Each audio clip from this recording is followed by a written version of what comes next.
Let's see here.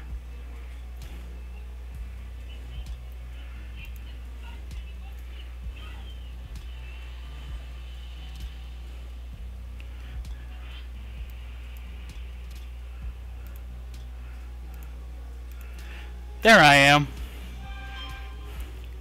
We are live. How's everyone doing today?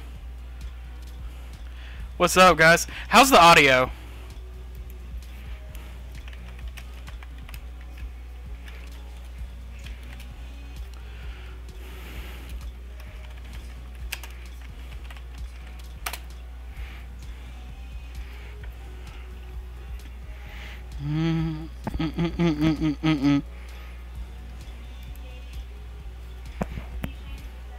Alright, 1 second.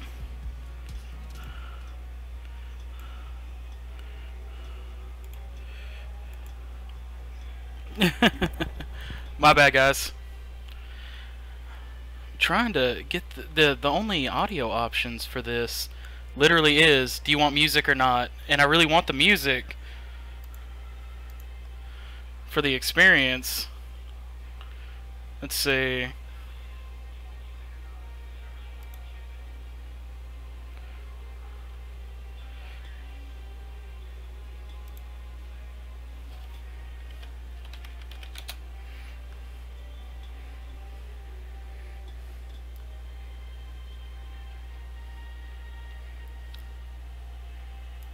There we go.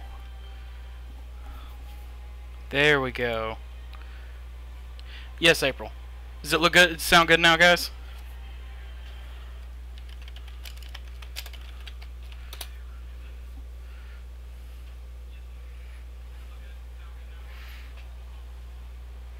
Anyway, alright, good. Let's go ahead and start saying. Yes, Loki, you were first. What's up? Snaked in. How's it going, man? April, glad you're here. Flash, what up, homie? Let's start this train wreck, guys. Whew. Oh boy. We are we're safe from old Harvey. Yeah, we're gonna get rain. Okay, apparently I'm asleep. Oh, do I have a daughter? Her name's Amanda.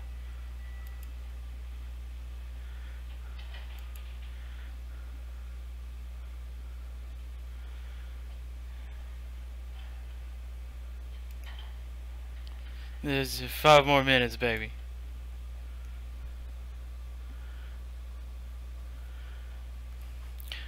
There's no need for you to be worried. We're okay. We're good. I finally opened my eyes and sit up. I'm lying in the middle of the living room, spooning a moving box. I yawn and stretch. Morning, Manda Panda. This is gonna be fun.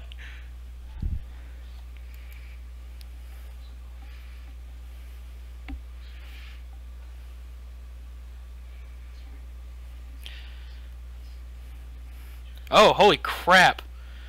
Okay. Nope. Yeah, we're gonna go with that. And definitely not pasty. There we go.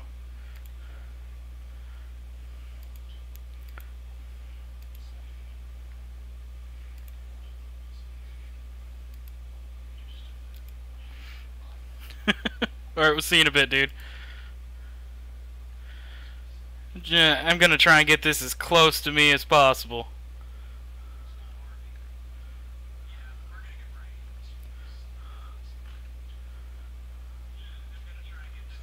Really? I could have the Goku hair?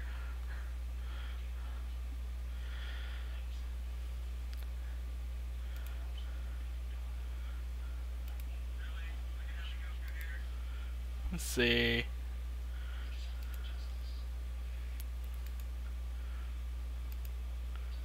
Oh my god!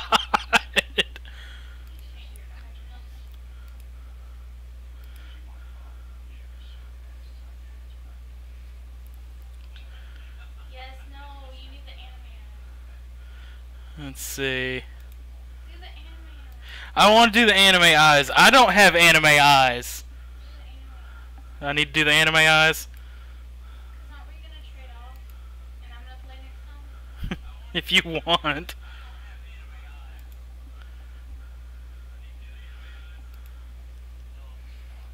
Ugh.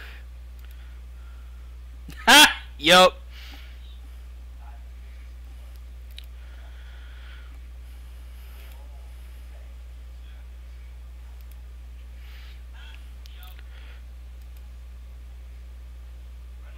Oh, that just covers up the smile completely.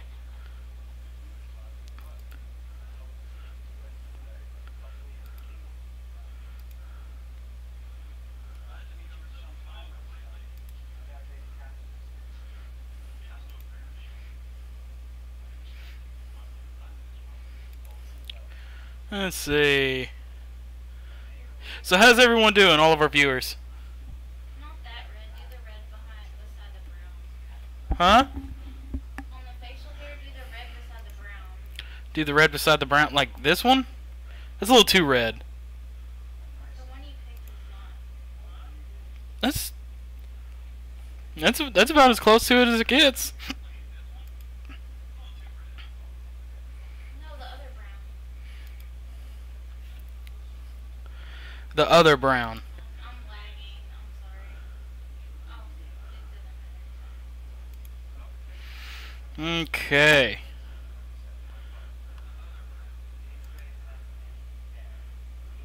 Maple Bay. I could I could have Danny Sex Bangs outfit. Oh. I need to stay true to form though. Yup.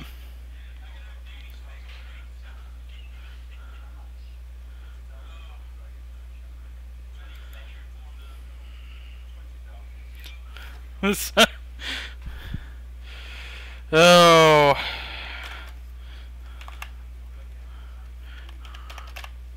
Here we go. I'm gonna be that dad. I'm owning it. I'm owning it completely. You can't pick the bear dad now, because you are the bear dad. I got most of it done, I think. Searching around the room, it looks like I did a pretty good job. Every box is sealed, except for one. Wait. Straggler.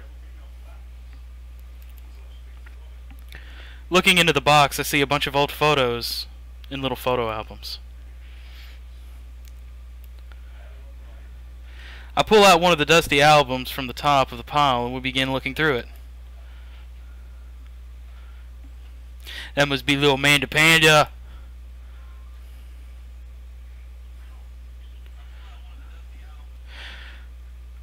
Okay, so if I'm going into this as me,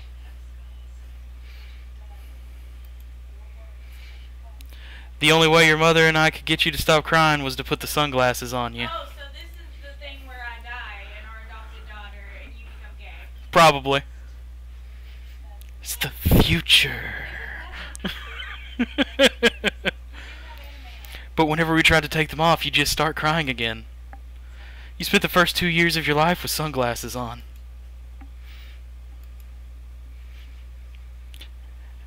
Halloween, when you were maybe 4, you couldn't decide between being a princess or a dragon, so you went with both. Princess Dragon.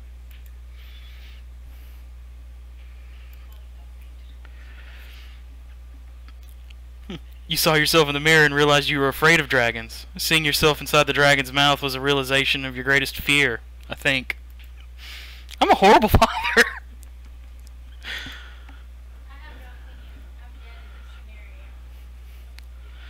And this was you in your horse phase. You know, actually I kind of like that scenario. Because you could never love another woman again, so you became gay.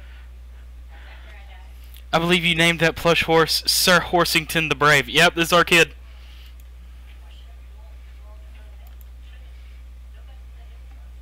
Amanda lunges for the photo, but I quickly snatch it away and hold it above her head with my superior dad arms.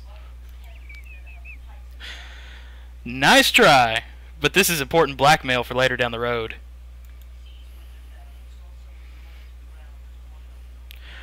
Apparently I was in a ska band, so that phase of my life hasn't happened yet. Ouch. The Scommunist Manifesto had a chance back in the day. Oh, this is good. I look off into the distance and reminisce about that rad horn section. Hey, it's Emma P.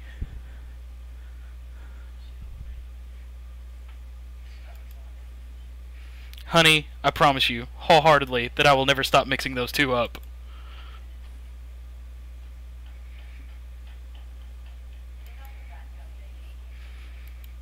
Alright, Emma P was the one who... Oh.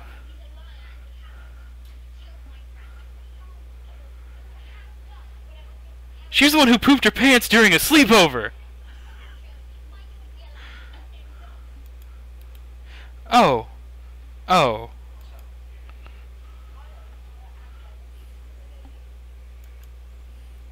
So what are you guys thinking so far?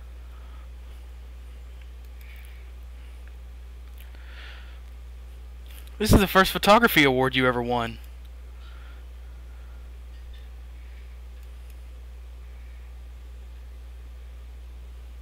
I can't wait to ruin all of your progress. Oh God. And make you fall in love with the goth daddy. I think you mean food poisoning, you know, with a Z. Still can't drive past McFriday's without gagging. Still, proud of you though. Amanda reaches down deep into the box and pulls out one last photo. Neither of us say a word. We stare at the photo for a long moment. We forgot. Haley. You were ethnic of some kind. I finally decide to break the silence. This is the day we adopted you. Why do you look like you're about to cry? Guys, you're dead! You're dead! You're not a white female at all! You've been lying to me this whole time! It's kind of a funny story. The day we brought you home, we got in a car accident. It wasn't anything big, just a little fender bender in the parking lot. But of course, I was freaking out, and the little old lady who crashed into us was freaking out, and I didn't know what to do. But your mother, oh man. She holds my hand, looks me directly in the eyes, the calmest I've ever seen her, and she says, "It's okay. It's all gonna be okay. Kill the bitch. Leave no witnesses." She's lived a good life. She's old. I stare at the picture for longer. Maybe too long. I miss her. I can't even imagine what it must be like for Amanda. She pats me on the back. You're right. Amanda and I pile into the car and take one last look at the old house. So many memories here. Hard to believe your mother and I bought this place almost 20 years ago. Holy fuck! This means I'm 50. Yeah. I'm 50 when this happens. That's if we have, like, buy a house in the next month. And, you know, adopt a child. You always had very strong arms. No, Amanda. She broke the front window playing catch.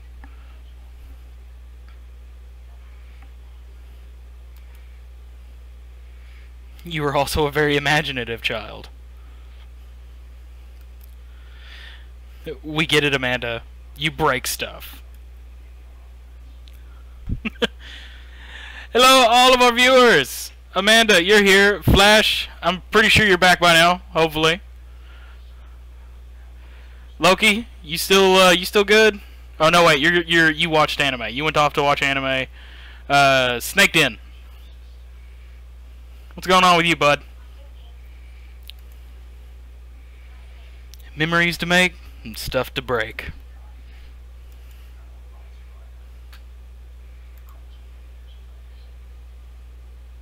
I kind of like the one with the leather jacket with the drink in his hand in the opening. It's kind of hot. Don't put ideas into my head. I'm gonna end up with the daddy of my choice. And then you've got the dapper.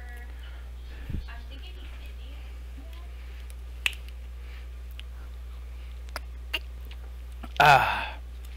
We sit in silence for a moment. I watch my daughter grow in this house. It will forever hold a place in my heart, but it stings a little bit to leave it behind. I'm ready.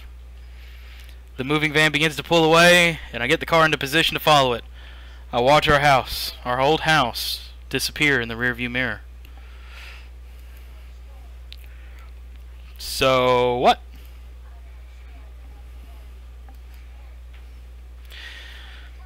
I clear my throat and do my best cheesy announcer voice. Oh, fuck me. Nestled in beautiful scenic downtown Maple Bay, our new house features a 2-car garage. That's right, you heard me. A garage big enough for not one, but 2 whole cars. As well as room for all of my very important dad tools.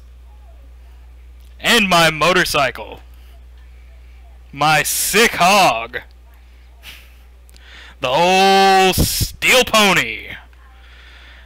Dad's little motor velocipede. That's legitimately the words. The 2-wheel transportation station. I have never ridden a motorcycle in my life, and to be honest, I am afraid of them. Anyway, it's also smaller than our last house. Good spin.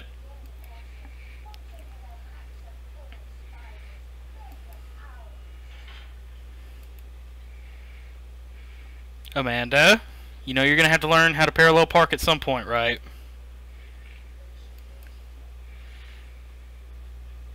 I think someone needs to do a 3-point turn on their attitude. Oh my god, yeah, the dad puns are real.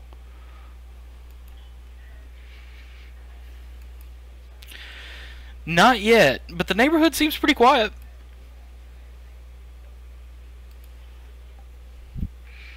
You are the very teen you mock when you say that, honey.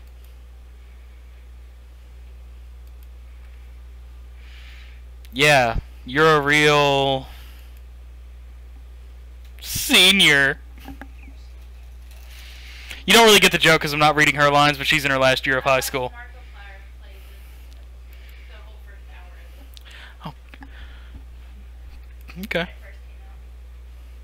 Citizen. What? What'd he do? Well, I'm surprised you're starting Game of Thrones over. Oh. Well, first we need to forge a path through the solid wall of boxes that's blocking the living room. I still have to install the washer and dryer. We need to go grocery shopping.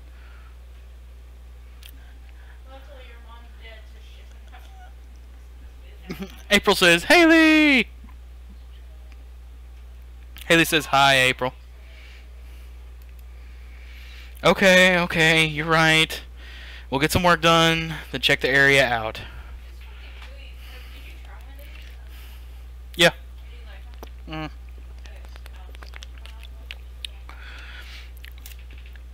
We pull up to the new house and step outside. The lawn is freshly mown, and the for sale sign is still in the yard.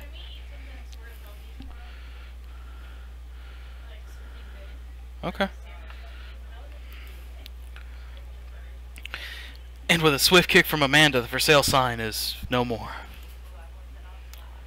Nice form, Sweet Pea. Yeah, this is so me.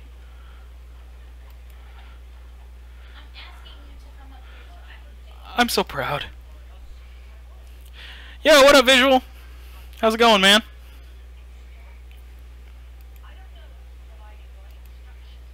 Sweetie, it's 10 a.m.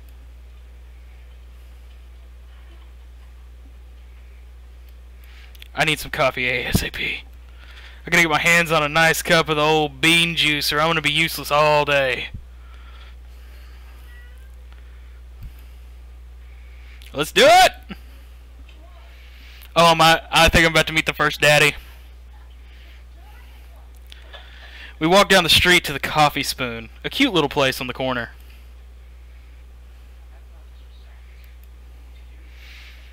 I mean, I guess. Why would I go somewhere else and drink coffee on a couch when I could just drink better coffee at home on my own couch and not to have to make awkward eye contact with other people? That's not me at all. At least when I'm home, at least when I'm home, some random guy isn't gonna come up and sit on the recliner next to me, and I won't feel like a little weird about it because technically he's not sitting at my table, but he's very much within my personal zone. And what's with the etiquette when you have a dirty mug? Is there a bin? Do you go set it up on the counter because you don't know where else to put it? Or do you leave it there and feel your face flush hot with shame as you consider the possibility that there isn't a bin somewhere just out of sight now that you're the jerk who left their mug? Yes, Amanda! We walk inside.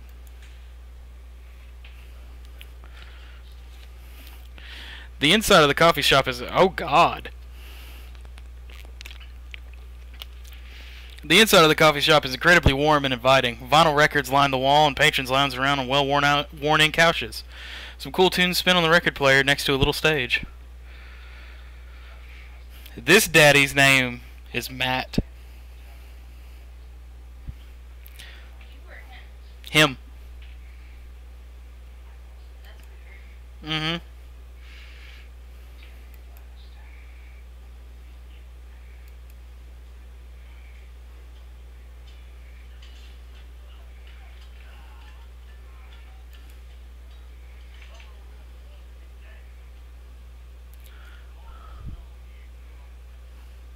I guess so, yeah.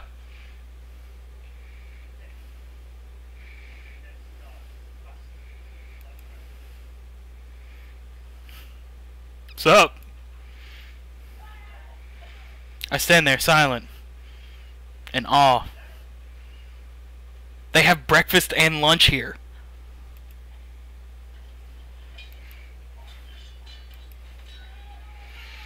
I scan the chalkboard menu and I'm immediately overwhelmed. Holy shit! I'll have,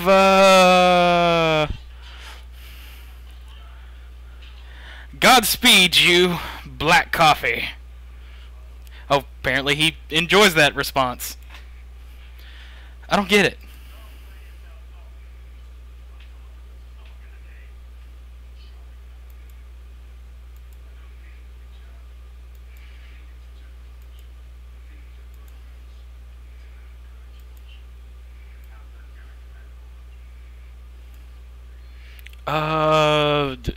Medium.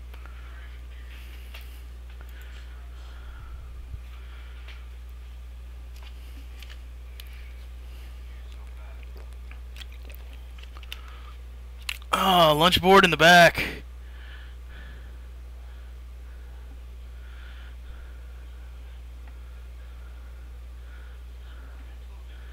Yeah? Or is that $7.75? It's just $7. Either way, is this the one you? Yeah. $7.75 for a hand-drawn butt emoji.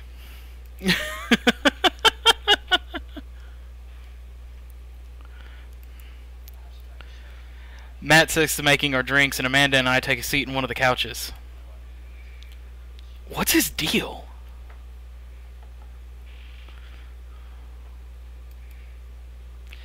Hey. Hey! Ska was cool once!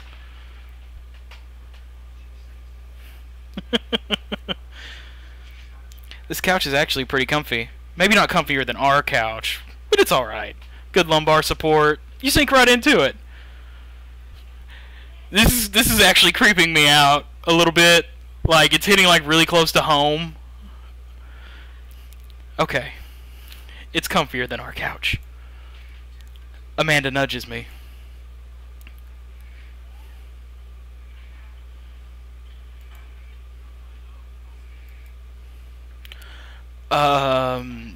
I don't know.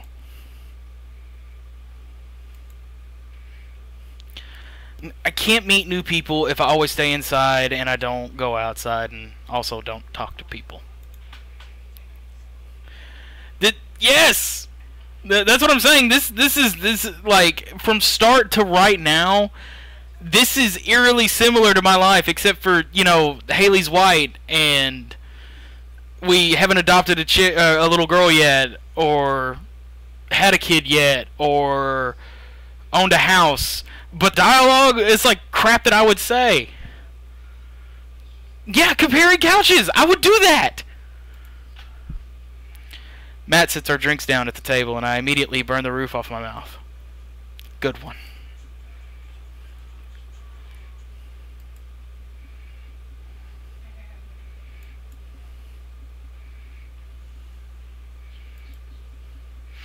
Yeah, I'm sure we'll come in from time to time. Amanda kicks my leg from under the table. I'm sure we'll be in here a lot.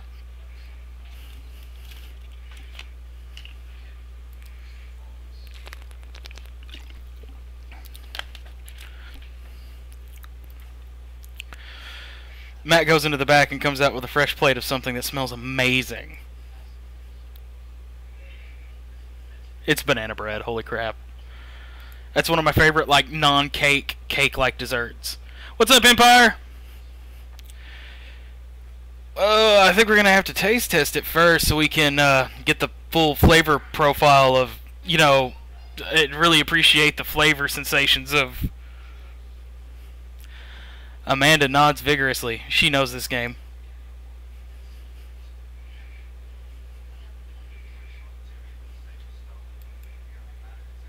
I've taught her well. We've trained for this day. Right. Yes. That.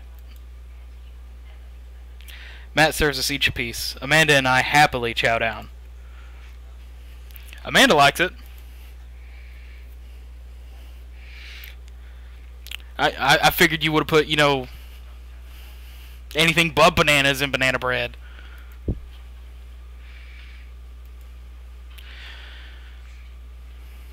Well, I think I might only be able to give you dad band puns, but I'll give it a shot.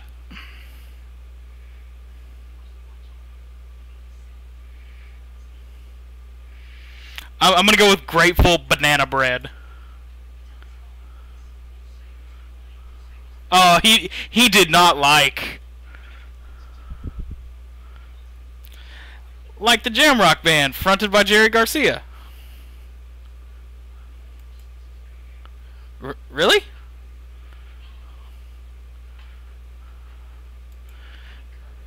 But he didn't like it, but he likes it. That makes no sense.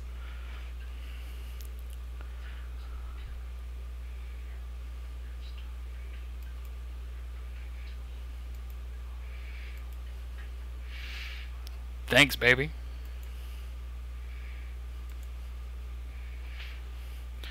Across the way, a man catches my eye. He sits by himself, brooding over a cup of coffee. Our eyes meet, just for a moment. My God, you are just tall, dark, and in the back of the coffee shop brooding. I hastily look away, hoping he didn't catch me staring. Who is that? What's up, Anna? How's it going?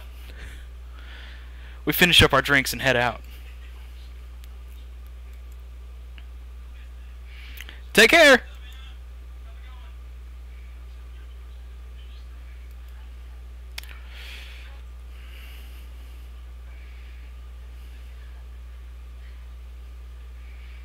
I need a nap. Have you ever known me to play by the rules? Your father is a rebel, sweetie. Now all aboard the train to Sleepy Time Junction. Oh God, that's a Game Grumps joke. I'm tired. I want to go to Sleepy Time Junction. As we're walking home, I hear heavy footsteps coming up from behind us.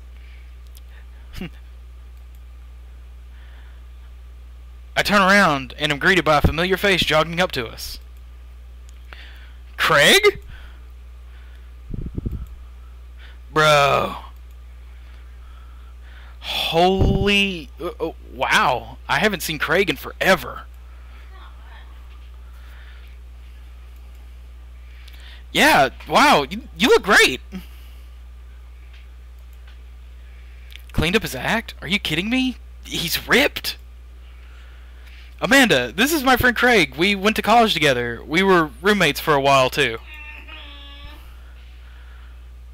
What? What?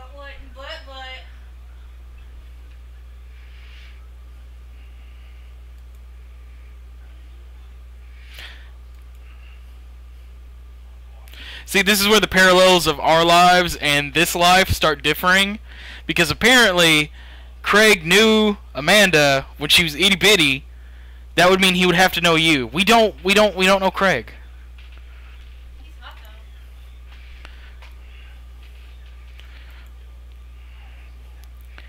He picks up her tiny wrist and waves it around.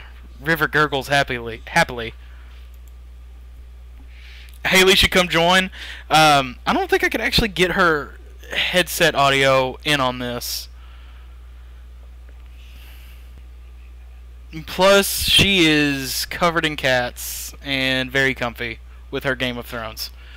What's up, Trevor? How's it going, man? Are you babysitting?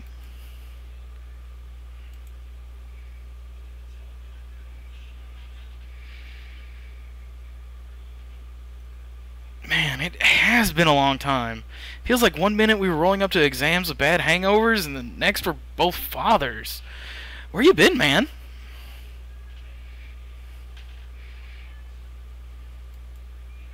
No kidding. Amanda and I just moved to this side of town. How's Smashly doing? I mean Ashley. Ashley is her name. Oh. Oh, dude, I am so sorry. No, I have not. Nope, they're gonna be surprised.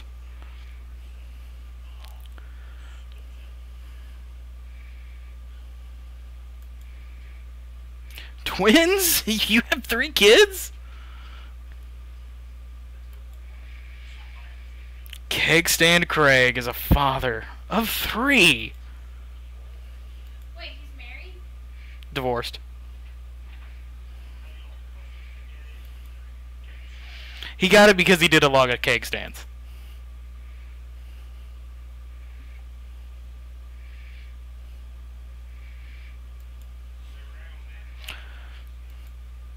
I know, visual. Like, she just doesn't get that. I already have an adopted daughter, Amanda. I don't want to have to give up my love of children to more than just one. Like, just singular.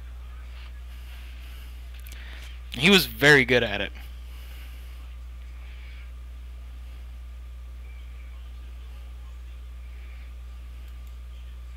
You jog daily? I jog yearly. On January 1st, when I promised myself that I'm going to jog daily for the rest of the year, but give up after 30 minutes and just walk home.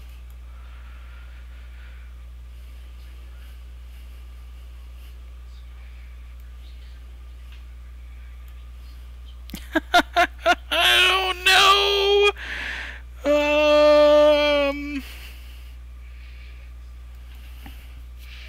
Alright, sure. Sounds great.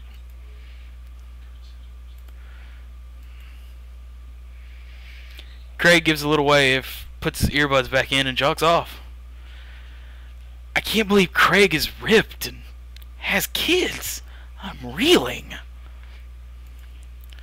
The Craig I knew is not fit to be responsible for any living thing, including and especially himself. One time I watched him drink an entire jar of marinara sauce for dinner. Amanda, he opened a new jar of marinara sauce, and then he drank it like it was a thing that normal people do. It was unholy. And then I asked him what the hell he was doing, and he said, and I quote, "It's basically a smoothie, bro." Do I have to be on camera? Yeah. You could tell them. He jogs. He was jogging.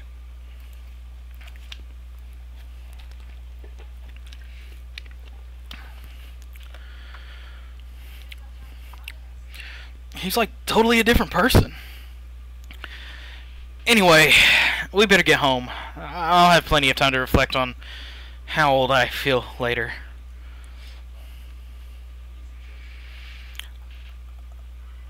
Amanda and I flop onto the couch. Amanda has to shove some empty boxes out of the way before she can sit.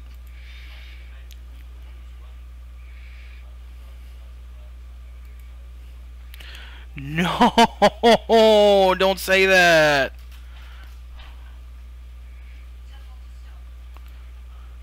I know. It's just, you're my little girl.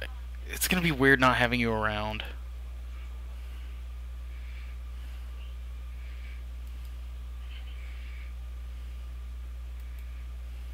You promise?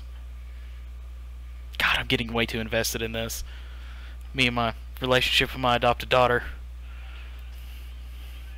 We are not adopting a child. Oh, come on. I'll be fine. I'll get a dog or something. Yep, not me. Insert cat in. Yeah. Cat instead of dog. Is that what it's gonna take?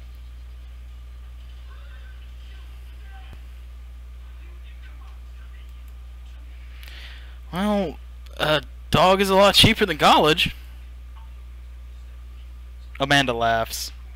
Suddenly, a pile of envelopes slide through the mail slot.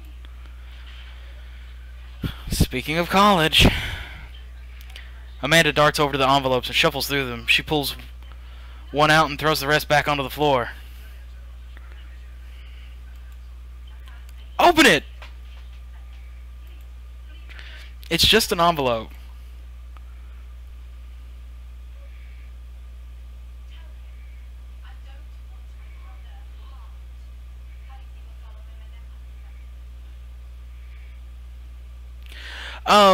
When we move, we do not crush empty boxes and make things out of them. We generally leave a couple just to store extra knickknacks and stuff like that in and put them in storage, and just destroy the rest of them, throw them away.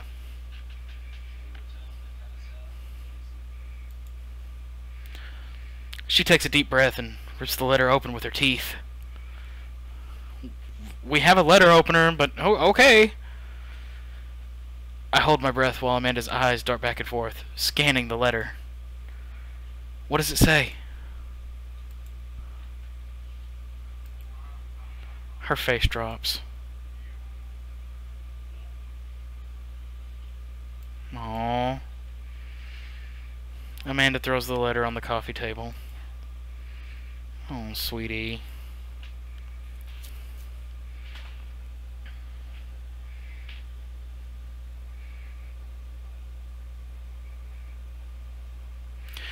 See, the thing is I can just destroy boxes by moving through them, just stepping on them. I'm a big guy. I've never really got much enjoyment in wanton destruction of cardboard boxes. I pull Amanda in for a big hug. Our daughter is too creative. You're an amazing photographer. I know how much work you put into your portfolio. Some other school is going to want to snatch you up for sure.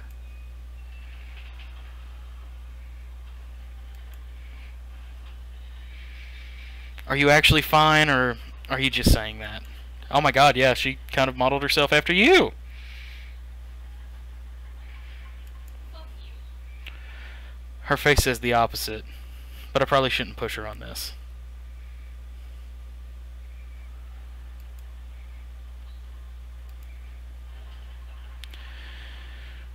You need me out of the way because I'm painfully uncool.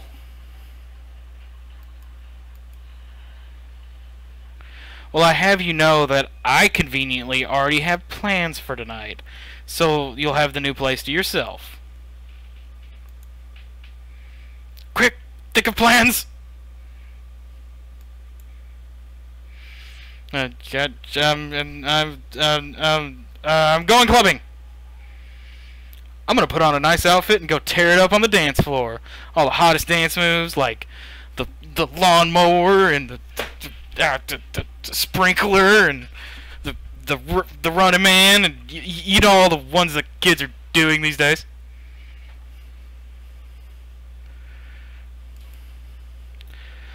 No, I'm just kidding. I'm actually going to stay home and finish unpacking.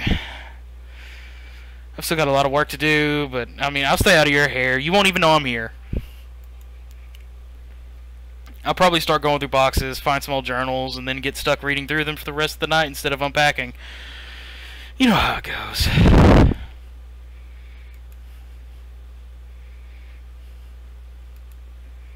Oh, right. Mr. Vega. Yup. Totally remembered. I'll be there. I didn't remember. I get to work unpacking the various boxes around the living room. A couple of hours pass and I get some good work done. The washer-dryer unit is both washing and drying, and we can actually walk through the living room without tripping over boxes. First visitor already? I walk over to the door and open it. A handsome, clean-cut man stands at my door, brandishing a plate of cookies. This might be the one. He's offering me food immediately. Oh God, no, not him. Hello. No.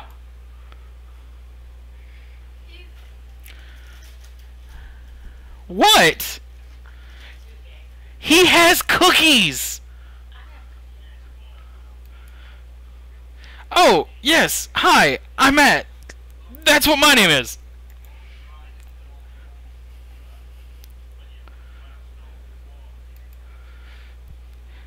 Joseph leans in and whispers.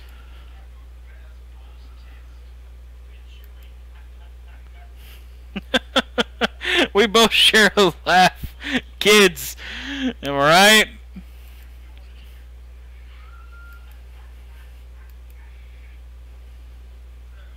Joseph hands her the plate of cookies with a smile. Yup. Apparently he is, quote unquote, too gay. He has cookies. He gets bonus points.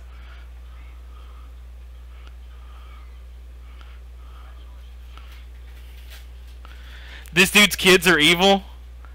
Wait till you see him.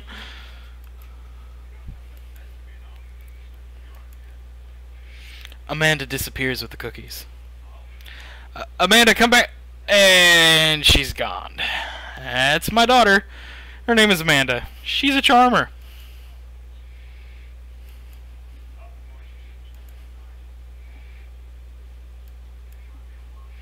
I hear that.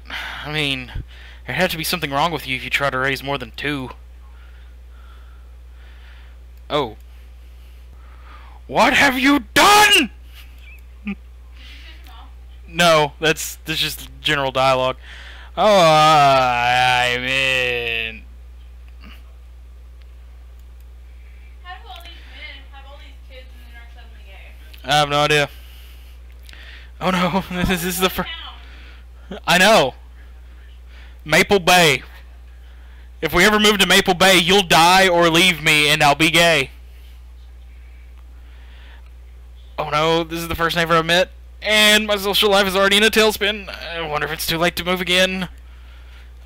Yeah, okay. No, not anymore. She died. My wife. Oh.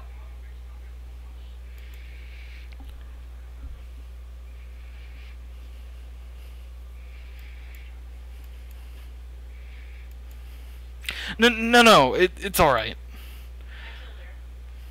I killed her. And hid the body. It's in one of these boxes. Wow. This is uncomfortable. We stand there quietly for a moment, acutely aware of how awkward we both made things. And then Joseph starts rubbing his nipples because that's where his hand is right now. Do you want to come over here and play? Miss Exciting Dialogue? I have to have makeup on before I can be on the You have to admit it, what I've been saying is pretty fucking funny. I mean, that's the first thing you've said relative, like, open comedy in a hard minute. I thought the putting me in the refrigerator dead part was pretty funny. When did you say that?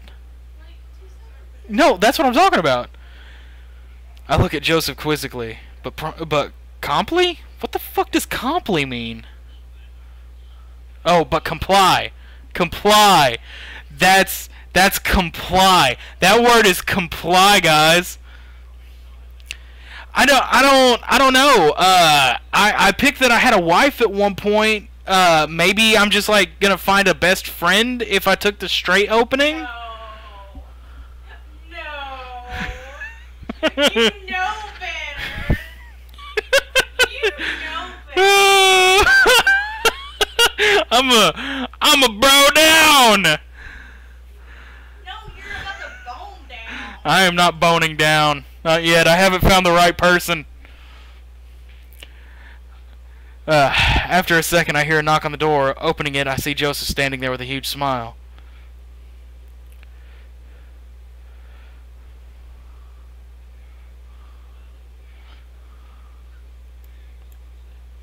That sounds great. My daughter and Amanda and I would love to stop by.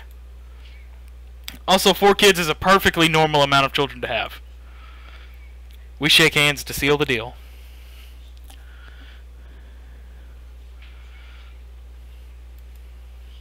Sure thing, neighbor. Joseph starts walking away but stops to think for a second and turns around.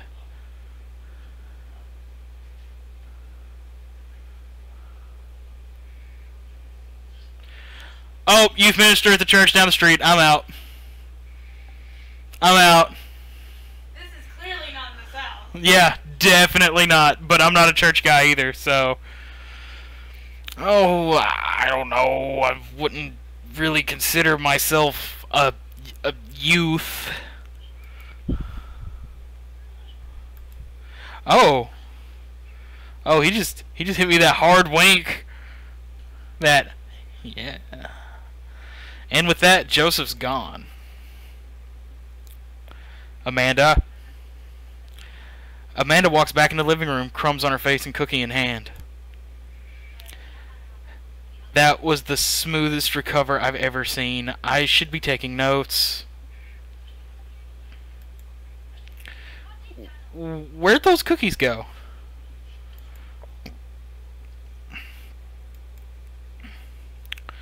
So you ate all of them anyway.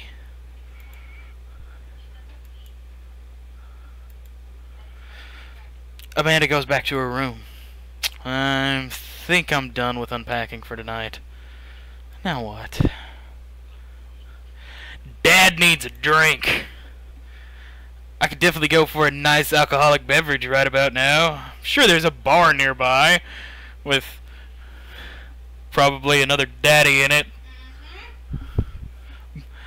About to meet Bar Daddy? Is that what's about to happen? I don't know. Your playthrough's a little... Have you met the Bear Daddy? No.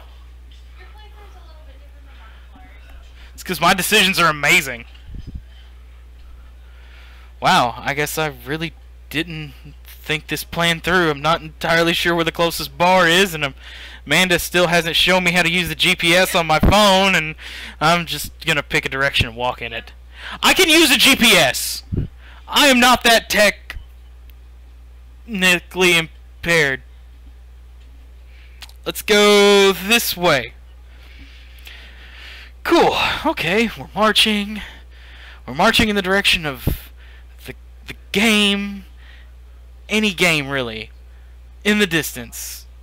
Could it be? A big, burned out neon sign hangs above a tiny bar. Jim and Kim's, huh? Alright, it'll do. The bar is small and dimly lit. The crack of pool ball sounds in the back as patrons laugh and joke. A string of multicolored Christmas lights hover above the bartender. I can't tell if he's Jim or Kim. I pull up a seat at the bar. One beer, please. Wow. Honestly, in this situation, I would probably go for definitely draft, definitely a light beer. I wouldn't really want a lager after a hard move. Oh my god, really? Yeah, I'm just pointing it out.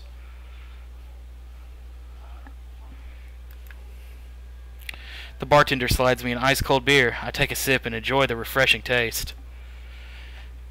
Say, are you Jim or Kim? Oh. I awkwardly turn my attention to the game, which is playing on one of the TVs on the wall. As luck would have it, my team of preference is not only playing, but is currently in the lead, which is always a good thing. I don't watch sports. This is awkward. The brightly colored mascot, which is some kind of animal, does cartwheels. I silently cheer on my favorite team, hoping that I don't get into any confrontational arguments with a fan of the opposing team. Several people in this bar are wearing the distinctive colors of the team I dislike, although I believe from their demeanor that, like me, the passion for their team is all in good fun. A middle-aged woman holding a nearly empty wine glass sidles up to the bar and sits uncomfortably close to me. Sorry, lady. I'm all about the ping now. Oh, hello. No, I actually just moved to this part of town today. I'm Matt, by the way. You look evil as fuck, lady. Like, Haley's watching Game of Thrones, and I would probably trust Cersei over you. Yeah, my preferred team is in the lead.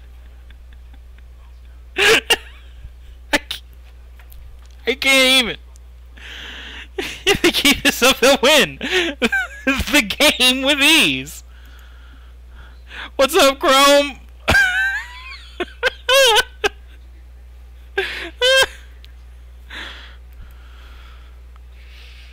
I'm getting the impression she's a little drunk. Whoa! I know, right? She's scary, isn't she? I love a person that knows their way around the ball. Yeah. I'm a nice guy.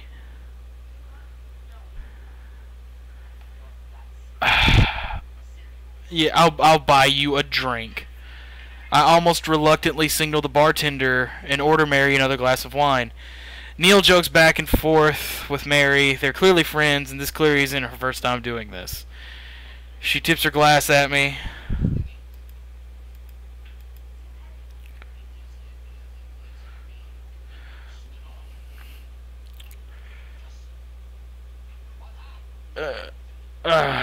What's the latest gossip around here?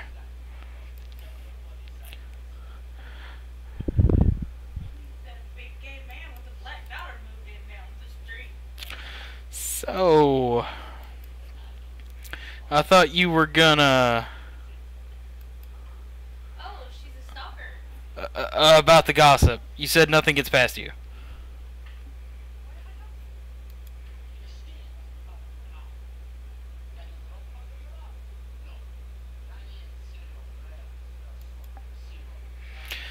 So what else can you tell me about this part of town? I'm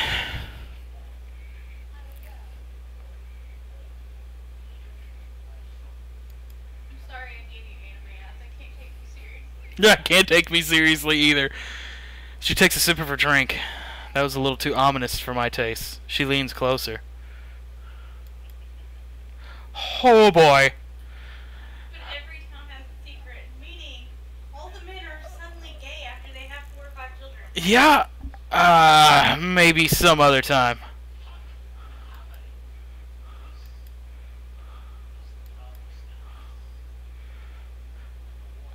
I happily watch the game over another beer. The game has gotten close in terms of points. A little too close to what I'm comfortable with.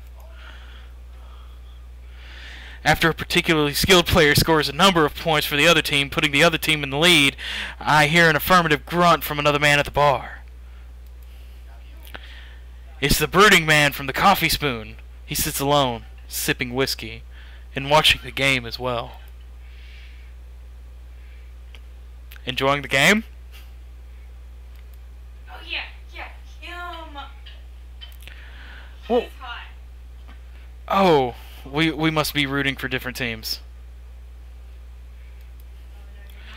I have to disagree with that. Based upon our win-loss record, I'd say that my team is far superior than yours. I can't see his face because your camera's in the way.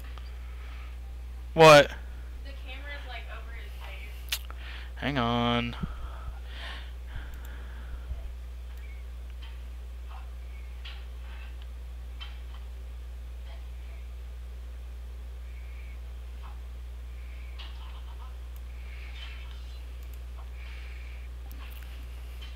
There. Is that better?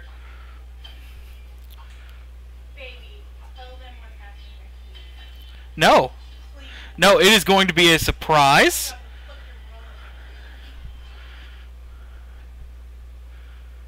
Oh, if I play my cards right, I can have sex with him. He's Robert. I don't want to have sex with Robert. Yes, you do.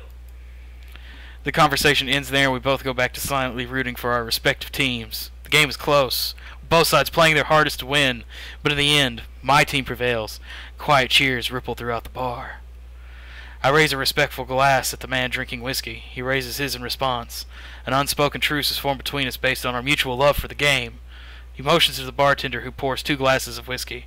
The man slides one over to me. Thanks. I'm Matt.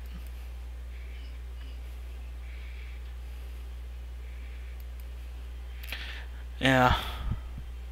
Robert chuckles.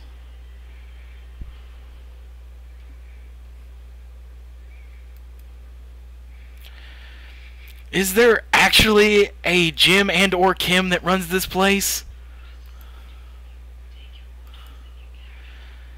Neil waves from across the bar. Don't compliment him. Okay.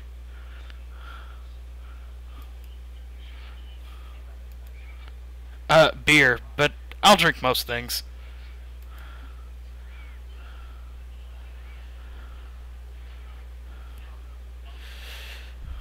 I like shots. Robert nods to Neil, who serves up 2 shots of whiskey. He hands one to me. We take the shot. The whiskey burns going down, but I try my hardest to look tough. Wait. I think this is what making friends is. Okay, Matt. This guy's out of my friend league, but I think if I play my cards right, we'll be pals in no time. Wait, is this the journey of how you discover you're gay? I have no idea.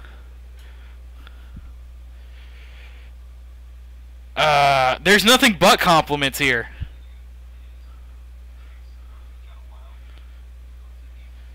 If I had to compliment anything, I would probably compliment his cool leather jacket. I like your jacket. Oh fuck, he liked it! How can you tell him like it? 'Cause he went, and smiled. See? Man, this guy is mysterious and cool. Way cooler than I am, at least. Robert signals to the bartender for another round. Man, I like your cool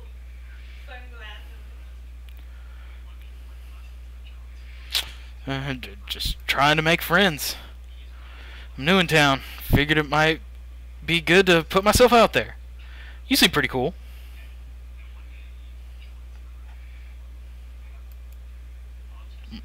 Really? Robert downs the rest of his drink. He gets up. Whoa, that was fucking deep. I know, right?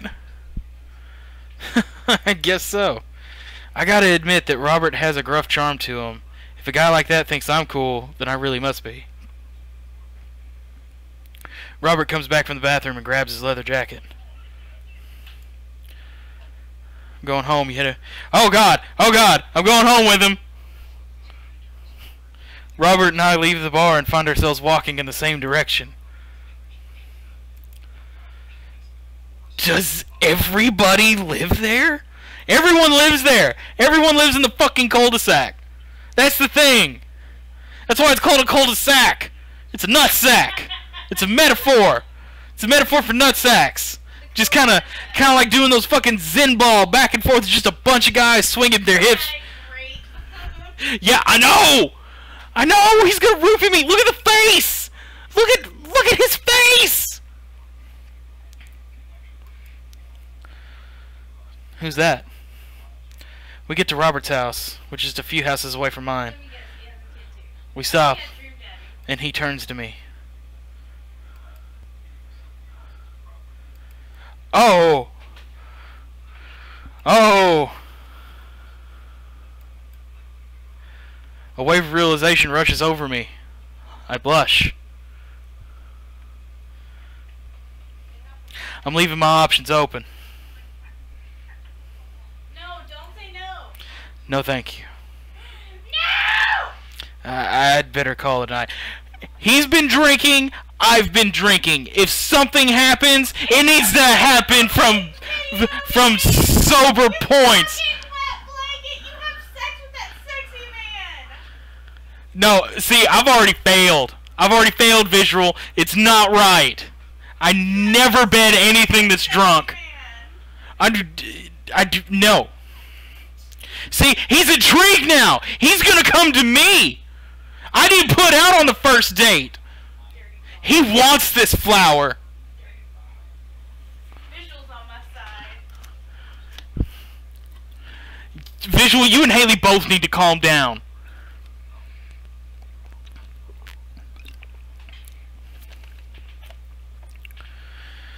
I head home, head buzzing with whiskey. What did he mean by, are we going to do this or not? I plop down on the couch. I'm going to sleep before I even get the chance to take my shoes off. I know! See, Chrome gets it. In this situation... If you were both drunk and both gay and both consent, there is no rape. So, is gay the factor there? No, we're not doing this. We're not getting on this fucking... This train. You're both consenting, so it's not gay. I mean, it's not rape. You will see my reaction when it happens with the one. I wake up to a text from an unknown number.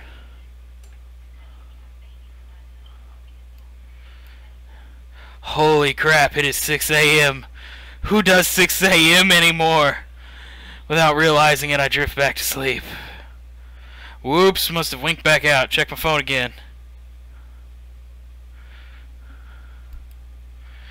God, the last thing I want to do right now is work out. But it is Craig. I do want to catch up. I'm going to go to the gym. Hey man, I need a few minutes to wake up, but let's meet in 20. After a few seconds, another text comes in.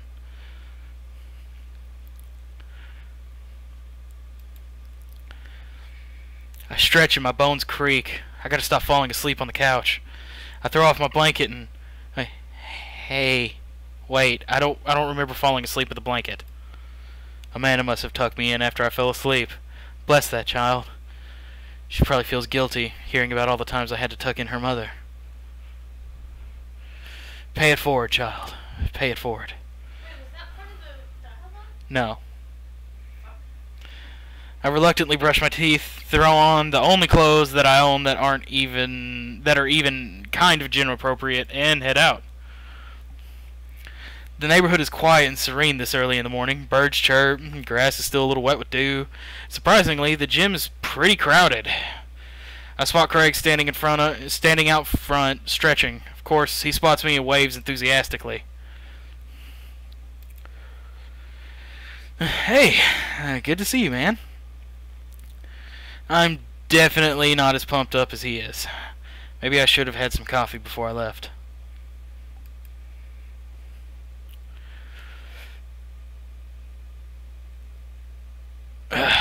With your help, I am. I get the feeling this is going to be less of me kicking butt and more the gym kicking my butt. But I can handle it with you here. He liked it. He liked it. He approved. We head into the gym, and I'm immediately intimidated. All of these people look like they could break me in half. It seems like Craig is friends with all of them. He high-fives and finger guns all the cool jocks in the room. They look like they could and would steal my lunch money to spend on protein shakes. We head over to the treadmills, start walking.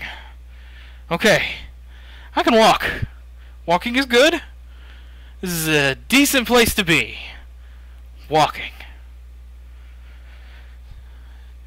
So, I know we were on treadmills. And those over there are ellipticals. What's all this other stuff?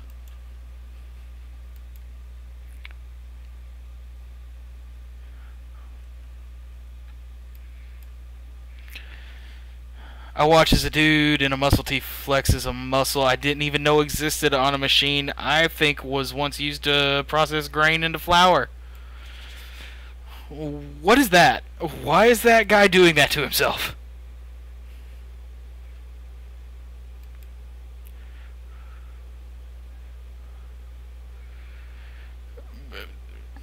Praying to some sort of pain god.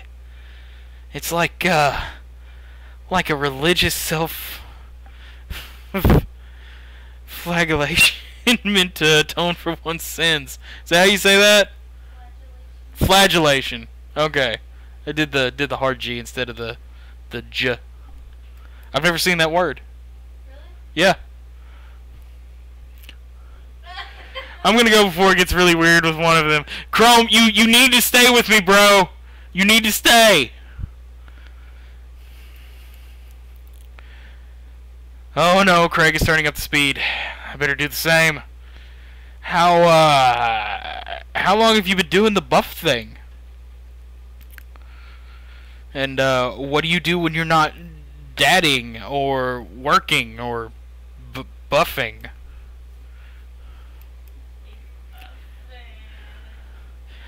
That still counts as both dadding and buffing.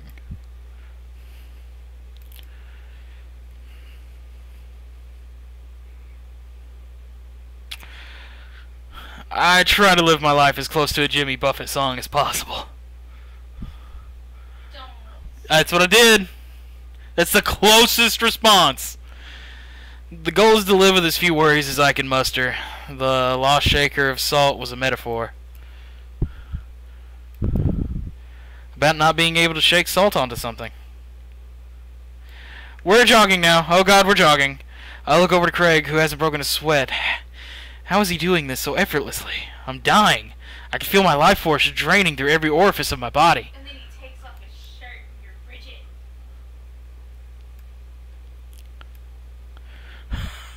No! I don't like this story! Oh my god, he is really bumping up the speed. This is fast. This is very fast.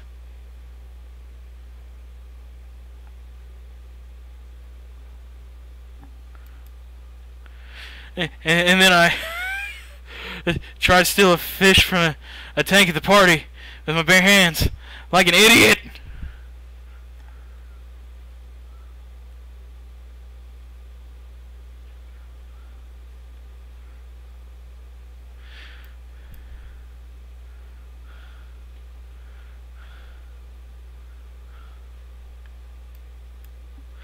And the next day he's alive and well.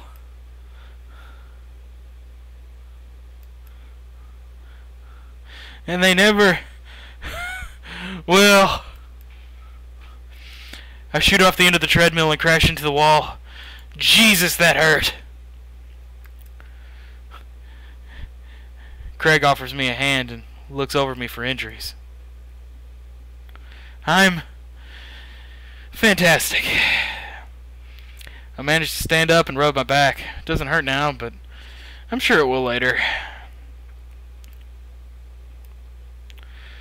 Well, I think I might call our gym adventure here. Yeah.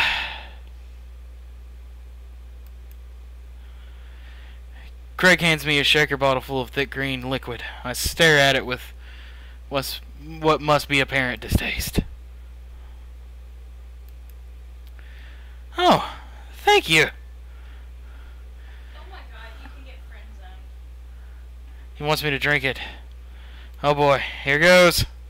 I take a small sip. It's actually delicious. Wow, this is really good.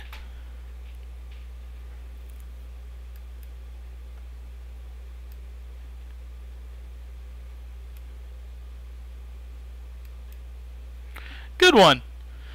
Well, I'm gonna go put some eyes on this everything, and I'll see you around. I leave the gym feeling ashamed. Craig used to order delivery from the pizza place across the street from our dorm, and now he can run circles around me, literally. Man, I really gotta work on this dad bod. I get home and lie down on the couch. It hurts to move. Oh God, I am so old. Oh no, I must have fallen asleep. What time is it? Shoot, it's 3:55. I am supposed to be at Amanda's school in 5 minutes. I frantically put on some clean clothes, apply a generous amount of deodorant, and run out the door. I arrive at Amanda's school and check in at the front desk. They give me a bright orange visitor sticker and send me on my way. I'm barely awake, feeling pretty haggard, but hopefully no one will notice. I check my watch and am relieved to see I'm only 2 minutes late. Wait, was it room 103 or 108? I spot a youth standing at his locker and approach him for help. Excuse me, do you know where Mr. Vega's classroom is? The youth turns around and looks me up and down with heavily lined eyes. Come on, kid, I'm late for a meeting. Oh, yeah. Mr. Vega. Okay, wise guy, you gonna help me out or not? I head upstairs and walk around, unable to find Mr. Vega's class. If my daughter ends up dating that punk, I'm gonna be upset. This one.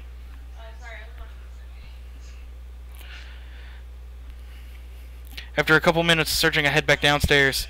That punk youth sent me on a wild goose chase.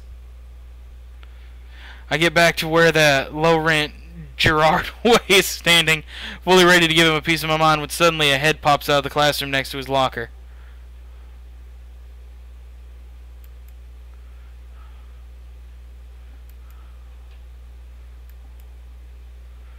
Wow, now I'm officially 10 minutes late. I glare at him as he walks away. We're not cool.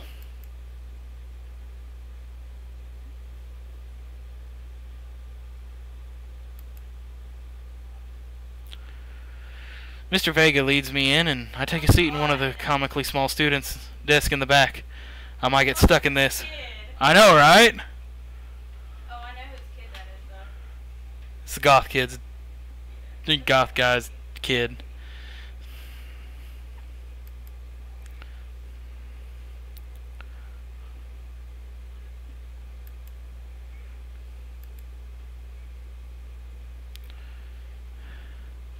Colin stands up and does the thing where he blows into the crook of his elbow to make a fart noise. The whole class erupts in laughter.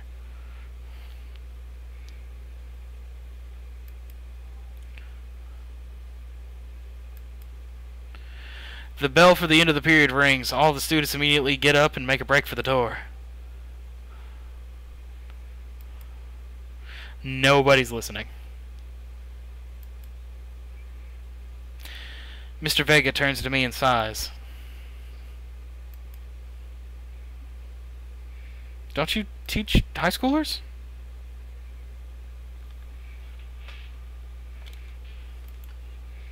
Right, right.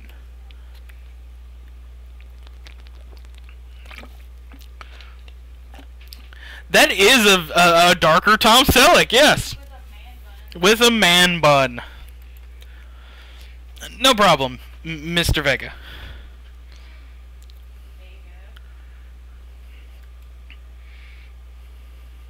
You automatically just counted him out. He's on the low end. Who's on the high end? I'm not saying. I haven't met everybody yet. It's Joseph. The guy that brought cookies.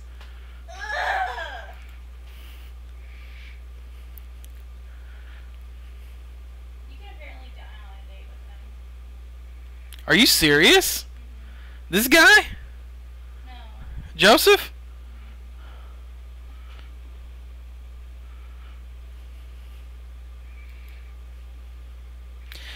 This is strange. I thought Amanda was always shared everything with me. It hasn't even crossed my mind that something might be wrong.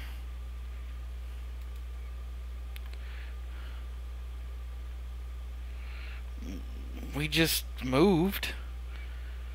It just moved recently, but it was only to the other side of town, and Amanda was more excited about it than I was.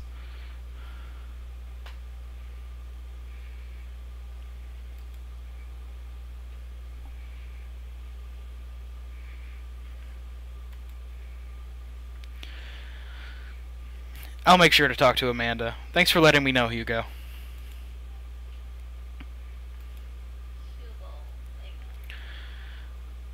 On my way out, I stopped, thinking for a moment. I turned to Hugo. Hey, Hugo. Did they ever catch that rye?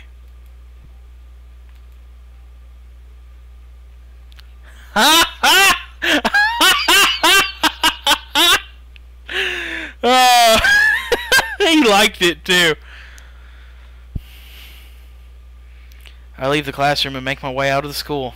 I'm a little bit in shock that Amanda was able to hide this so well from me. She's always been such a force for positivity in my life, especially after we lost her mother. You didn't get that from me. Amanda must be done with classes for the day by now. I'm sure she would appreciate a ride home. Maybe I can talk to her about what's going on. Huh? Her little ear. Is it twitching? Oh, did you do that? How'd that happen? Y'all, sweet baby.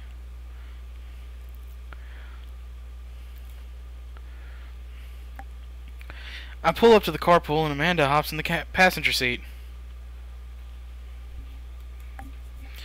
Mr. Vega and I actually just gossip about our celebrity crushes.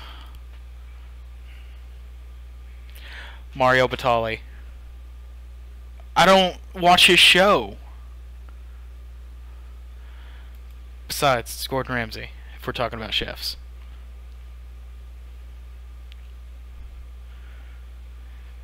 It was a very productive meeting. Sure thing. Let's go to the mall food court. Does that sound good to you? Jeez, can't a dad take his daughter to the mall? I will buy you a thing. Singular.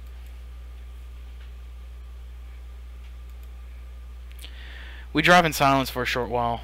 Amanda plays a game on her phone. I should say something. You know, sometimes when a kid gets older, they find that they have to keep things hidden from their parents.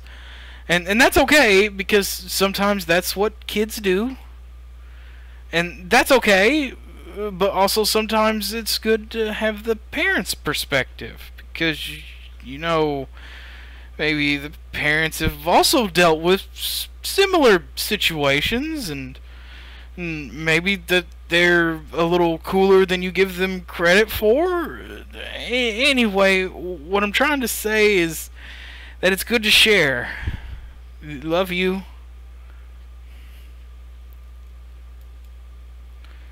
You have a Twitter? Look, sweetie, Mr. Vega said you haven't been participating in class and that you're not turning things in.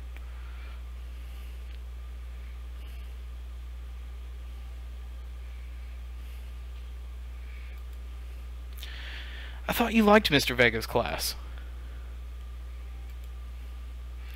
We pull up to a stoplight and I Amanda. She's still texting. Just... I want you to know that you could talk to me about anything. I can tell that whatever it is, she doesn't want me knowing about it. That's frustrating. I heard Emma R. is going to that fancy art school in California. That's exciting.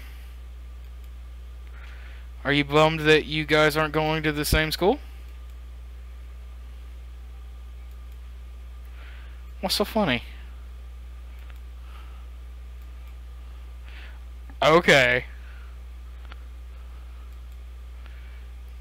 Who you texting? Who's Noah? Does he go to your school? Oh God. Do you like Noah?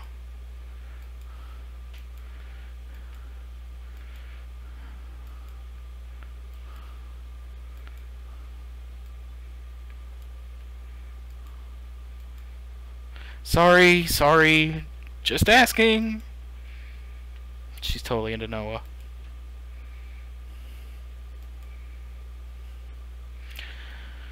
Okay. This is going well. Good talk. I love you, kiddo. So, what's Noah's address? Where's this Noah punk live? She leans forward and turns up the radio. I guess that conversation's over. To the mall! We arrive at the mall, a big indoor shopping center with a couple different floors. It's kind of dead. That doesn't stop a mall security guard from yelling at a group of loitering teens. Let's eat something disgusting for dinner. Language, Missy. Better. We approach the food court and evaluate our options. There's greasy restaurant after greasy restaurant. My heart burns just looking at the menu. No one looks happy here.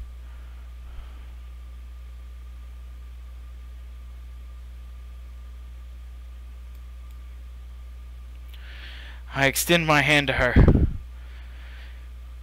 Would you do the honor of sharing some nachos? She takes my hand with a grin.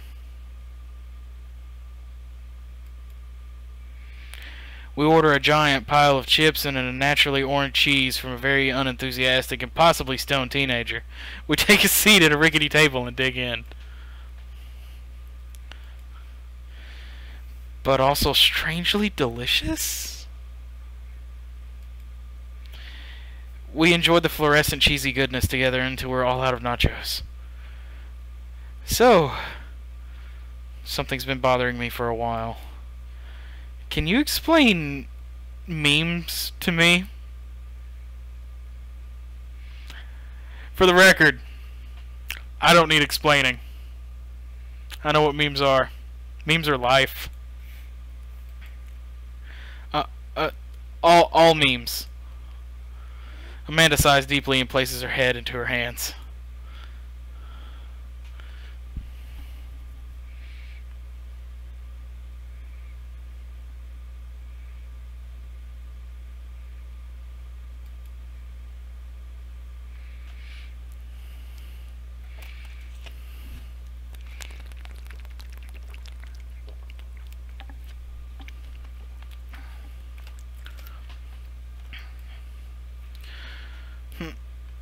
Oh shit, what up? Here come that boy.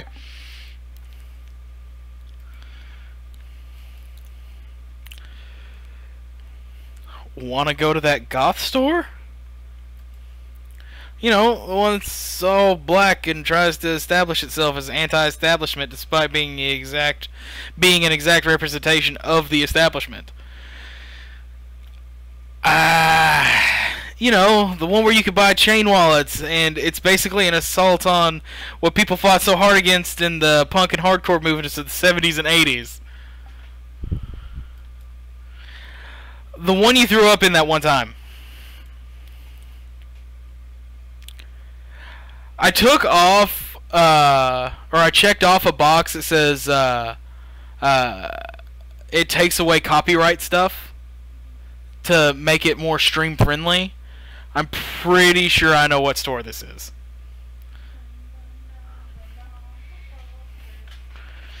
Amanda runs to the back of the store with me trailing behind her. She makes a beeline for the back. I'm so proud?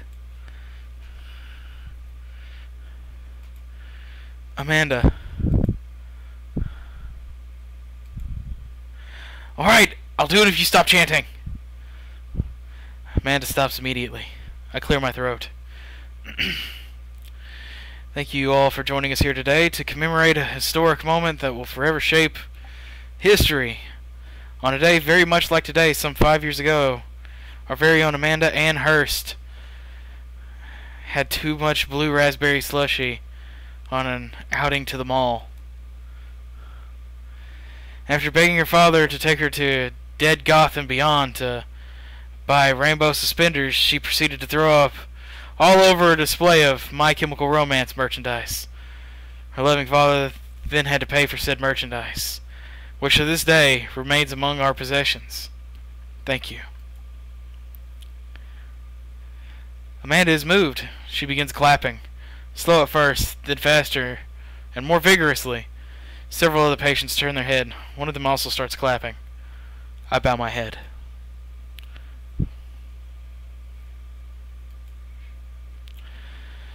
While Amanda busies herself looking at band t-shirts, I try to find something of interest to myself. Not much for a dad to look into at Dead, Goth, and Beyond.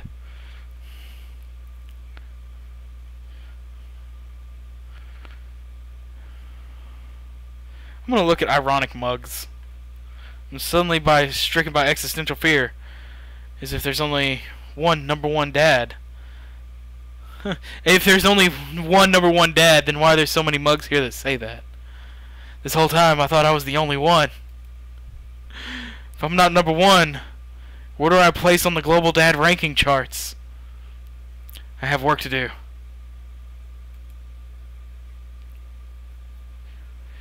I overhear a style. That's Dracula. I'm gonna make him hate me.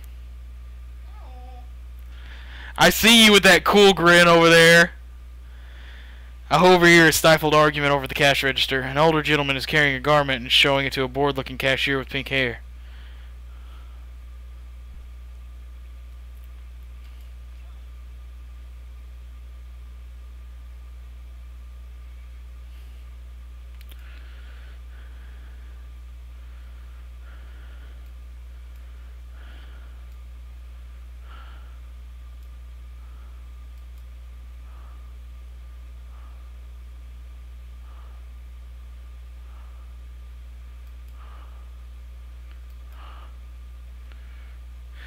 The man whirls around and storms out, his literal coattails trailing behind him. I can't tell if they are Victorian-inspired or Edwardian in nature. Amanda trots up with a t-shirt in her hand. Oh boy, here it comes. Yes, I'll buy it for you. At least it's only one this time.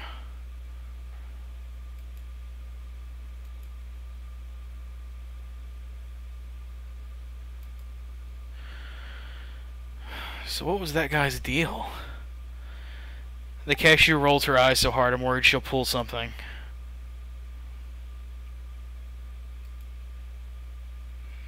She hands Amanda her bag, and it's clear the conversation is over. Chat, you guys are pretty quiet. What's going on? What are your thoughts? Have you found a dad that you think I should probably go for yet? Because I know I haven't met them all. I have my interests. I don't know what your thoughts on the matter are though. We make our way out of the store and head home to get some rest. It's crazy. Amanda and I sit on the couch trying to find something to watch over bowls of ice cream. Long haul, paranormal, ice road ghost truckers. It's my favorite. Oh hell yes. They have to make it over the Canadian tundra before the ice road melts, but they're also hunting ghosts. Also, the trucks are haunted. This is an episode I've already seen, but it's one of the best. Callum and Flint Dogbone, the twin brother truck driving ghost hunting duo, find themselves in the greatest peril yet. Oh no, the ghost done got out of control of the truck. I can't steer on them. They're damn ice roads. Let me use this EVP meter and try and communicate with the spirits. Flint, we're about to die. I almost got it. If you listen carefully, it sounds like it's saying you're gonna die. That's 'cause we're about to die, you... The episode ends, and Amanda excuses herself to go start arguments on the internet. Oh, it's my daughter. I stay up a little longer, curious about the exploits of Callum and Flint Dogbone after their disastrous ice road incident. Afterward, I crawl into bed and get a good night's sleep.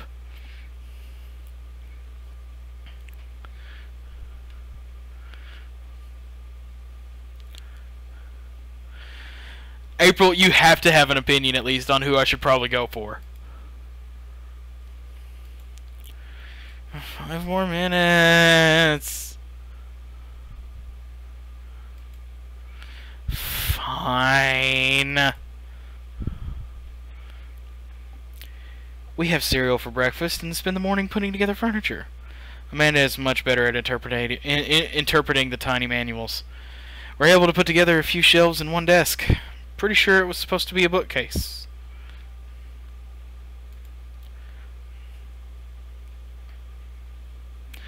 Excited to beef up my grilling skills. I'll see if this is a learning opportunity. If I can snake some hot grill tips, I think we could consider it a success.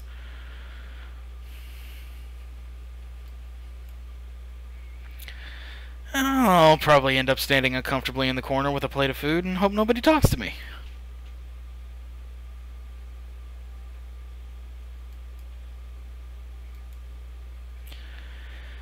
Well, I better start getting ready. I definitely don't want to be late.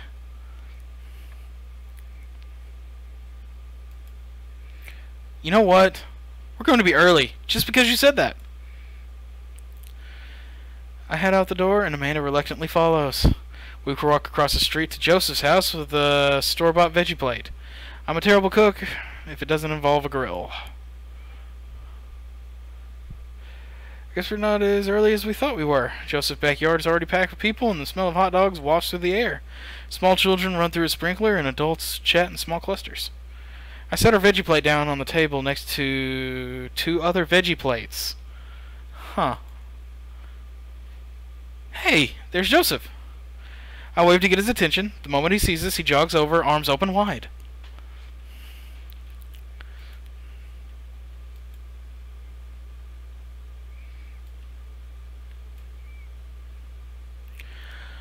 Oh.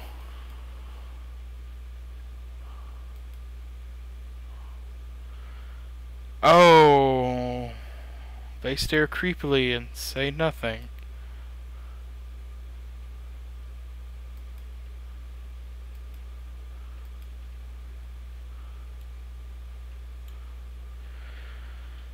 Joseph pecks her on the cheek. She smiles.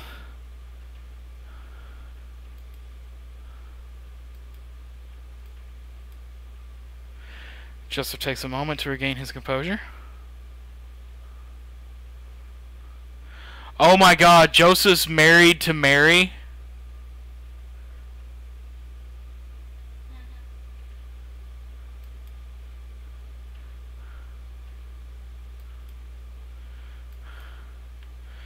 Nice to meet you, Mary, for the first time. I know, that's visual was right. You're fucking creepy. Mary leaves. Oh god, this is so awkward. I wonder if Joseph knows. I wonder if Mary knows that Joseph knows. I wonder if Joseph knows that Mary knows that I know. It takes all of my energy not to run away from the barbecue and start fresh in a new city. Joseph, you're out. Not gonna have an affair.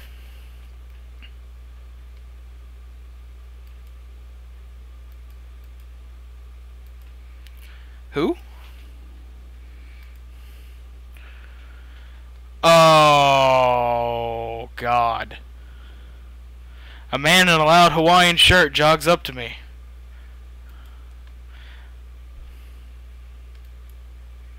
Hello. Brian pulls me into a handshake, engulfing my hand in a vice-like grip. I let out a small squeak after my hand bones have been ground to dust. Guess I'm more of a hugger.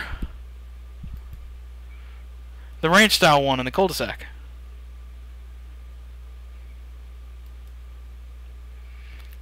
That kind of hurts. See? Trying to one-up me? My instinctive dad competitiveness kicks into gear.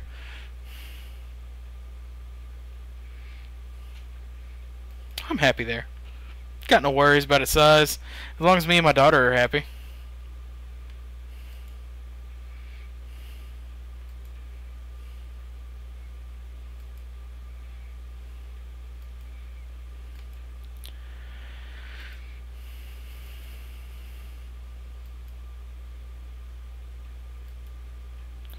Not to brag. That's exactly what bragging is! Yeah, Bear Dad's out. He's too cocky. Don't like him.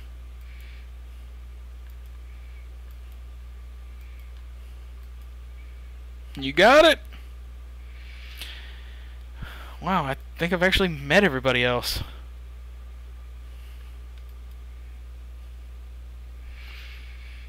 Hey guys. No! What? He's had my foot. Who did? Oh. Amanda and I mill around and try some food spread out on the table. I pick at some deviled eggs. Amanda grabs a small paper plate and immediately begins piling it with baked goods. I don't want to have to make friends. Stop! Baby, swat her. Jesus.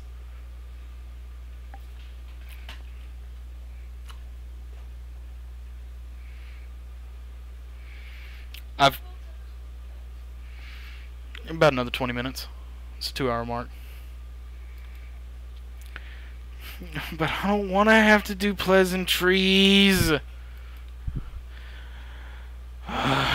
going to talk about weather.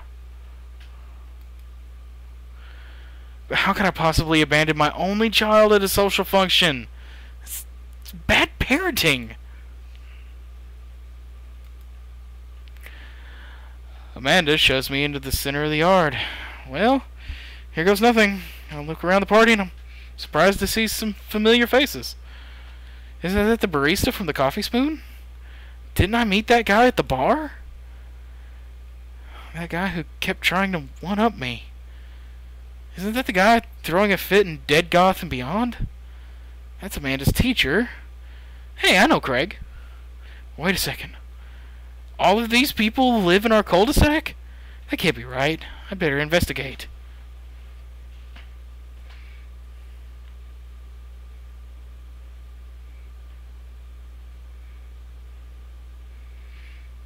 Burger time!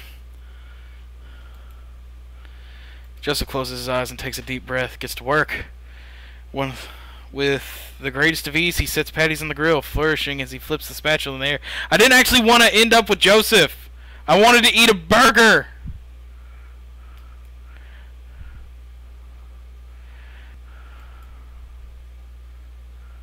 He's working faster now, effortlessly tossing cheese onto patties and perfectly grilling onions on the side, one after another. The dads take notice and crowd around Joseph to admire his masterful technique.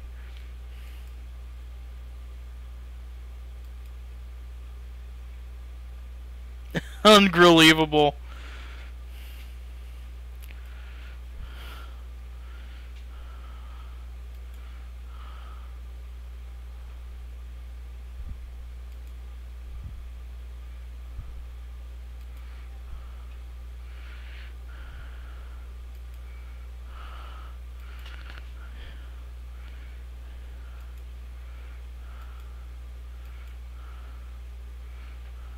Amanda groans. We all grab our food and hang out, enjoying perfectly cooked cheeseburgers.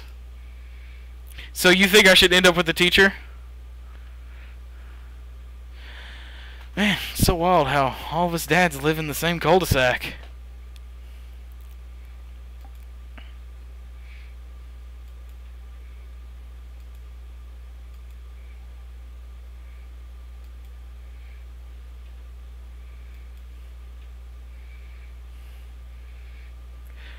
Dad book. Dad book.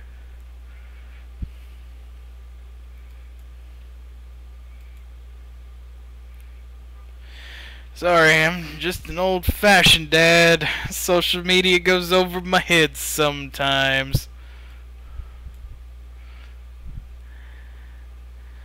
The rest of the barbecue goes smoothly. We all trade stories and drink beer as our kids play on the lawn. Amanda breaks up a fight between Carmencita and those weird twins. I think they wanted her soul.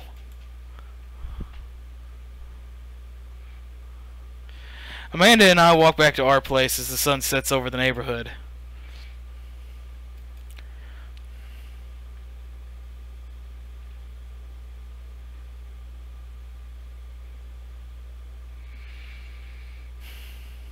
I mean, I got a burger in me.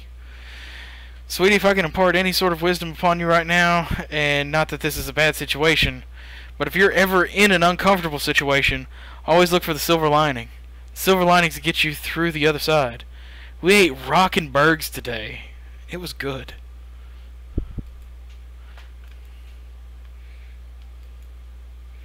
Maybe I will, if I ever figure out how social media works. I have a good feeling about this place.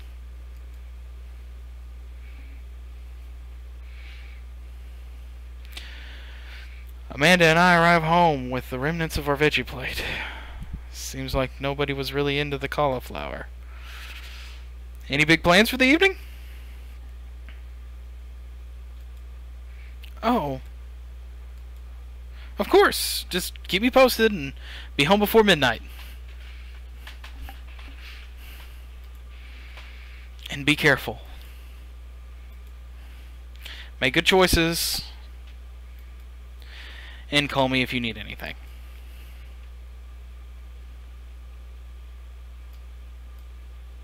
What? No, I've never done that and I will never do that. My plans were kinda to eat ice cream and watch TV with Amanda, but I'll find something to do. I'm gonna throw a party. A real rager. All the other dads in the neighborhood are invited. I'll see if I can get you a spot on the list, but honestly, it's looking tight, and you may just have to wait in line.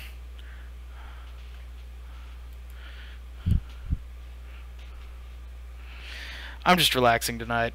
Have fun, okay? I watch Amanda drive off into the night. I really do hope she has fun. I really hope she doesn't do anything that I did when I was a senior in high school and drove off into the night with my parents' permission and they had no idea what was going on. I plop down in front of the TV and turn on some Wine and Dine Mastermind with celebrity chef Gavin Chapman. Looks like Gavin's making a roasted rack of lamb with rosemary mashed potatoes. Holy shit. Keep going. I'd love to be able to cook like that. Although I think if I was actually good at cooking, I'd use my powers for evil. Like just making baked Alaskas all day instead of any food of real nutritional substance.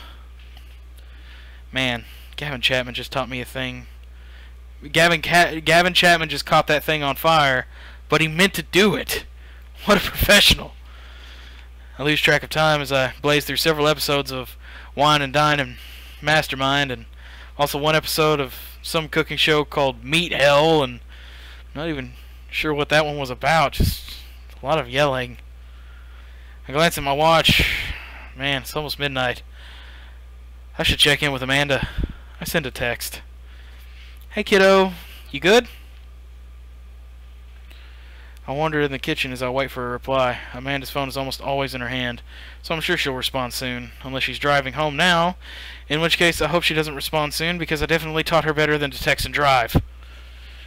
I reach into the freezer and grab an ice cream sandwich. It's a little late for this, but I think I earned it after a long day of socializing. I check my watch again, and then my phone. Nothing yet. Okay, see, now I'm worried. Do I call her? Do I call the cops? No, it's too soon for that. I'll just send her a gentle reminder text. What's up? Half an hour passes. Now I'm really worried. The episodes of Gavin Chapman's Meat Hell are not only assuaging my anxiety. Assuaging? I'm gonna go with that. But possibly exacerbating it with all the yelling. So I keep pacing around the house waiting for her to come back. Why didn't I find out where she was going? Who is she even with? Why don't I know any of her friends' numbers? Why don't I even know any of her friends' full names? Who is Emma B? I decide to send her another text. Amanda, please text me and let me know you're okay. I can't help but think of all the awful things that could happen to her. Oh, thank God. It's her. Amanda opens the door and shuffles in. Finally. Finally, she's back home. I'm glad she's okay. Sweetie, thank God you're safe. But now that I know she's okay, I'm really mad. Why didn't you text me back? Amanda pulls her phone out of her pocket.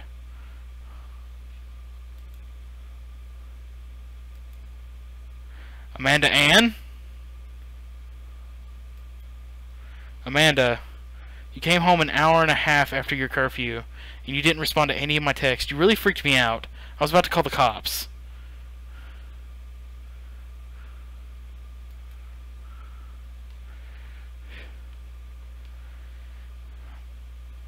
I have a right to be concerned. You're my only daughter.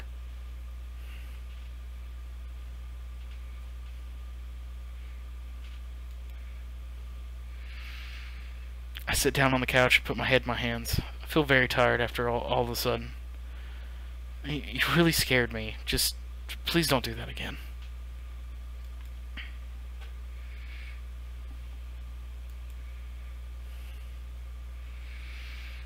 Amanda closes the door to her room and I head to mine. Jeez. As I'm falling asleep, one thing she said to me keeps echoing in my mind. Hey, what's up, Abyss Watcher? That's not the thing that echoed in my mind. You're not gonna be like this when I go off to school, are you? Yeah, dude. It's been a minute. It's going alright. How about you? I definitely didn't sleep well last night. I brewed some strong coffee and make some scrambled eggs for Amanda as a peace offering. She eventually wanders into the kitchen.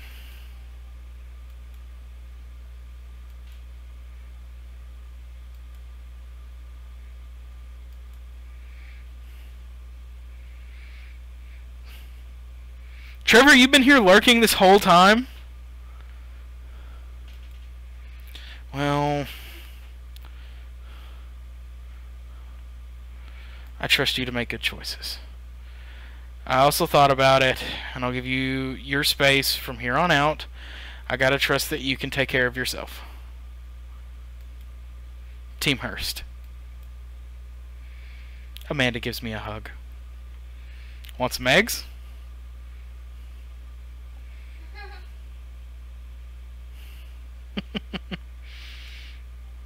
Already did.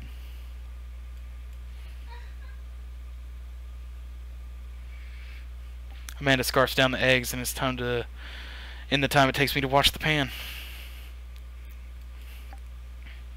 Wait, one more thing before you go. What's Dad Book? Wait.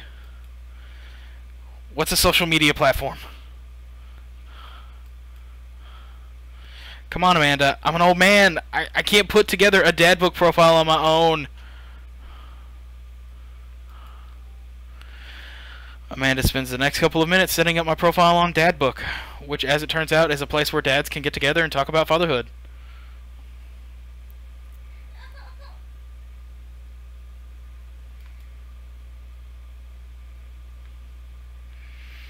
On a Friday night, you are most likely to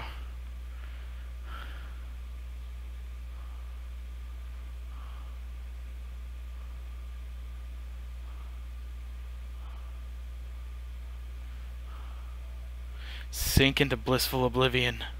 Sleep.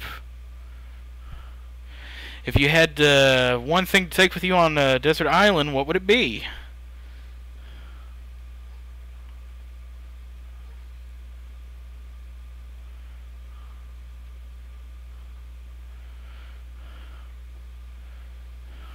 My trusty grill. We're almost done, babe. What are your turn-ons? Why is this?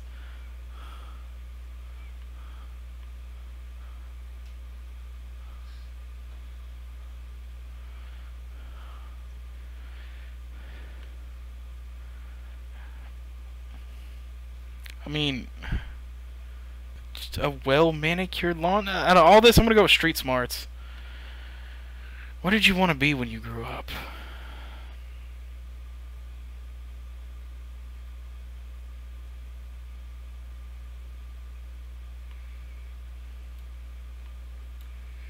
Out of all these, I'm going to go with Salty Boat Captain. What's your favorite genre of movies?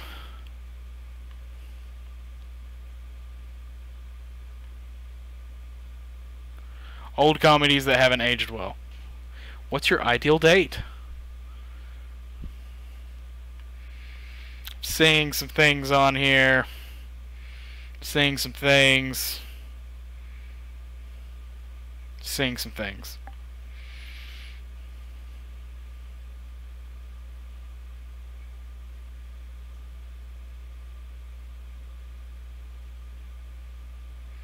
I'm gonna go with this one because this one actually sounds fun. Trying to geocache but getting hopelessly lost. What do you never leave home without?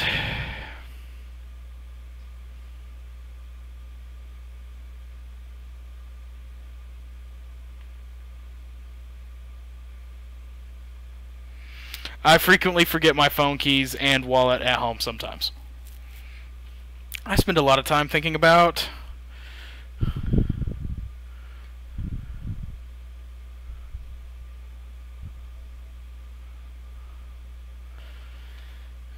conspiracy theories.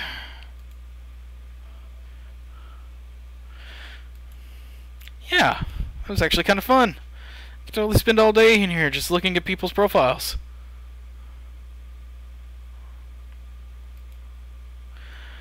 Okay, I promise I'll make some friends. Amanda gives me a hug.